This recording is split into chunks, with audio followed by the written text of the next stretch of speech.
Hey, what's happening, everybody? It's Dwayne with Off Grit, and today is Thursday. It's the 6th of June already, and I just wanted to talk to you about the progress on the house build and a couple other things going on. It's a nice time to do it here in the desert. It is 6 in the morning, and it's already starting to get warm, so here we go. All right, so here we are.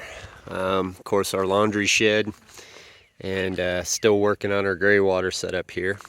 And of course, the front of the house, the posts are done. Done meaning they're up. And I did have a few people, because I posted this on different sites. So of course, I had a few people that had some questions and statements. When they saw me craning this thing up, I had some guys saying that it was a waste of time and that, basically just lift it up and set it down, like they could lift these posts up, But here's the thing. I mean, if you're like the world's strongest guy, or one of them, even in the running, I bet you could do it. But what I bet you could not do was lift these posts up, set them down while the wind's blowing 20 to 30 miles an hour, because that's the gusts we get all day. Like right now it's fine, but keeping these in place and then also leveling them out. And I could challenge anybody to come over here and put a level on any of these pieces, and they are almost dead on. So the reason I made that setup was because it wasn't so much, okay, getting them up with the crane. I could have done it with a tractor. I could have done it, I could have had a few people do it. But, most of you know that I am out here mostly by myself doing this stuff. So I don't really have access to a crew to come out and do this.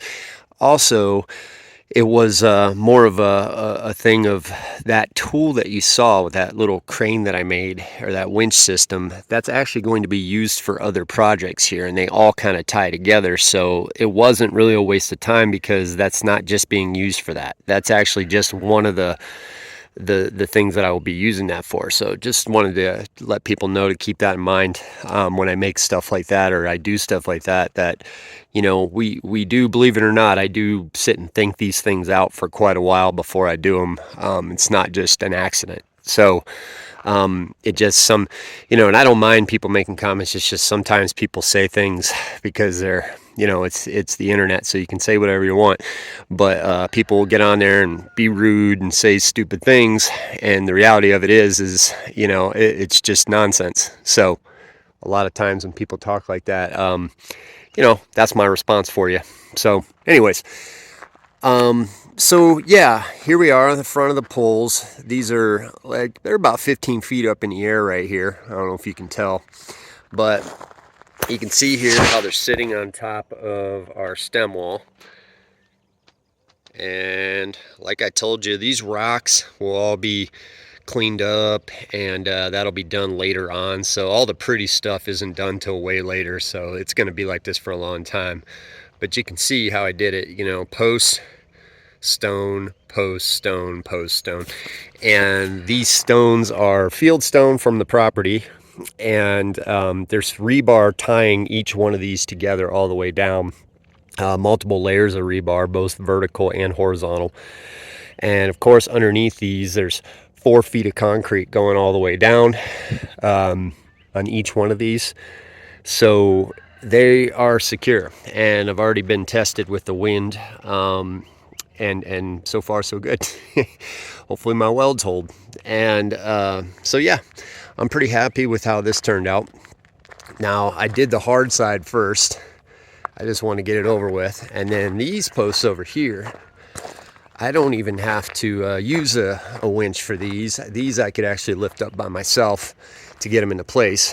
But you can see here, I still have my apparatus to hold them in place, because it's always better to have something to hold them in place. Because my son and I were out here the other day, and we got a microburst. And a microburst, basically, if you're not familiar with the desert, it's nice and calm right now. I mean, there's no wind whatsoever. But what can happen is, just out of nowhere, especially in the afternoon, we will get these little things. They call them dust devils, but they're kind of microbursts. And what it is you'll get these little pockets of wind, and they spin like this, like a little cyclone, and it'll blow things 50 to 60 miles an hour, and it'll keep moving through the desert like this, and they're invisible. So all you do is you see the wind moving. It's kind of crazy. Been out here for a long time, so it's nothing new to us, but sometimes I forget people don't know what these are, and they will just start going like this. So I had some sheet metal sitting over here the other day, and I had forgot to put my sandbags on top because, I'm used to these things, so I always have things weighed down. But I had forgotten to put the sandbags back on it, and I had pieces of sheet metal about 25 feet up in the air, 20 feet up in the air, going all the way across, way, way over there. It's spinning in a circle really fast. And that was just sheet metal. But the point is that those things can hit anywhere, and they always are here, and they happen at least, if I'm out here, I'll see them at least once a day. Sometimes you'll see them more. And so we have those. We also have just afternoon winds that we get here. It's a high desert. We're at 4,200 feet. So people really underestimate the wind here. And I know because I moved out here from the city. And one of the things you got to know is if you live in a city and you live in, say, any kind of subdivision or anything like that, most of the time you're going to have walls around your property, and you'll feel winds, but you don't realize how protected you are until you come out into vastness like this. And then you realize when you get winds that you have no protection from the wind whatsoever. So when we're out here and you see me doing things like this and, putting all this overkill into holding things, and you're like, Jesus, guys, this is way overkill. I'd have just done this or I'd have just done that. Just keep in mind, I've lived out here for a few years now. So, and I've done lots of fabrication work. So I've been through, I guess, the gauntlet of things that can go wrong when you're doing this kind of stuff. And it really can hit you by surprise, like in a split second. One of those microbursts comes through, and it will do damage big time. People lose their roofs all the time out here from stuff like that. So it's not a joke. And so when I have stuff like this set up, there's a reason for it, okay? And this piece right here for my truck is really great because it's really good fabrication tool for me to be able to put these posts into place. I can take my time and I can really weld things down, and I can get things like just about exact. So when I put a level up to them, they're almost exact. So anyways, so today I'm going to be finishing up the rest of these posts here, hopefully. And I've got 3 more to go, and I'm going to be finishing up welding the rest of these posts here on the south wall, and I'm so glad I did the north wall first. Once that's done, I immediately go to transforming the rest of my truck into a huge moving scaffold, and it's going to be really cool because there's already a lumber rack on top of this truck, and I can get up there, and I made a little platform on the end. And then as we were going through the house, like all the steps that you're going to have to be able to do things, like for me, I got to fabricate my own trusses. I have to build trusses, steel trusses that go all the way across over here. Okay, so these are over 40 foot in spans here, and they're big trusses. So how do you do that, right? Well, I have a couple jigs I set up for this. You saw the crane. That's one thing, but that's for a different thing. But I have some hoists that I bought that go on each one of these posts, and they're remote control, and they can help lift and lower pieces as I need them. So there's one part. Now, if you want to picture this, my truck, okay, when I put a platform, I basically have to add a platform from the bumper. I'll be taking this bumper off, welding on a post here, and then I'm going to extend this all the way out to the end here. And then when that's done, I will put a flooring down on top of my truck. I'm going to put a little higher railing so I don't fall off the truck here, because I've already almost walked off the edge a couple times. And when that's all said and done, I will have a 21-foot platform. Now, what's cool is I will raise it up on one part of it, and when you stand on that, okay, it's about 7 feet tall at the end there. So when I'm standing on it, I'm at about 13 feet. Now, if I add a couple feet to this on the end here, I will be at about 15 feet off the ground. And what that does is that gives me plenty of ability to get to the highest part of my house. And that is going to be key, because not only am I going to be able to do my trusses, sorry kitty, I stepped on my cat.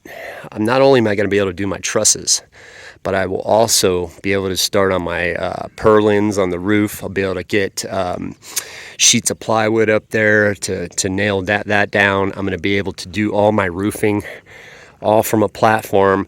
And when I'm done with sections, I will simply be able to drive my truck from one section to the other. Now, of course, I have an extra 20 feet to go here. Now, the other 20 feet, the lower part, I will actually just have a normal little cart / scaffolding that I'm going to build. That it doesn't need to be as tall. It only needs to be about 6 feet. So I'm going to have that section there for this side of the house, so I can stand up on that, get to the top of the roof as needed, and then on my truck will be on the other part that's taller.